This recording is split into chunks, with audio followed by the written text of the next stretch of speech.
abatura bari kurenga muri bitano okurwa mu rukagwa Nyarubungo nibo betabira mu mushomogu aho batendekerwe imyuga nko gukora inkito, sabuni y'ekitorne y'amizi, amashuta go kwesiga, okukora ibitabo hamwe n'ebindi. Tiya mwenu nimpurra nyine nk'ekiteekateeko ningira ngu okutwayega kukora ebintu byona nituteeka kuforminga groups yawe kuri ni mu bantu bingi bakwasa kuri ebintu nari mu rurano nko go mwami wakashoba yaba ayine umwanya mu mushitamire mukoririyo ibi industry nyongera kusima abantu abagerizeho kutame kintu cy'amani kwejumbira mu bintu bya skill ngo muri Rwampara mose special ko kubashomesa gukora nkito.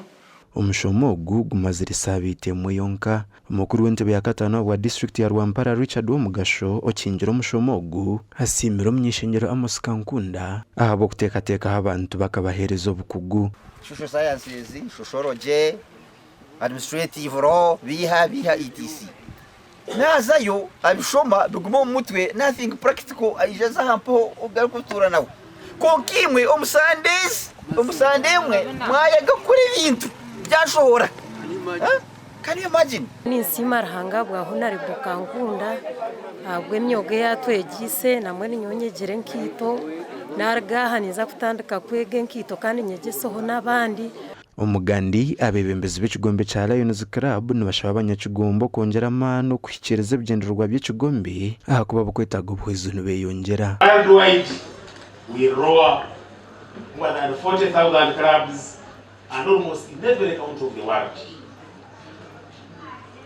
And we are all committed to making a difference in the lives of others. Ebinde bindi bugambira bw'abanyakigombo ku rugo mu cyanga cya burengero w'izoba bateraniro muri Mbara okwano bwenge kandi nubenda kwatira abantu barukwingana miliyoni 2 mwakogo. You have been selected to serve your club as a services chairperson.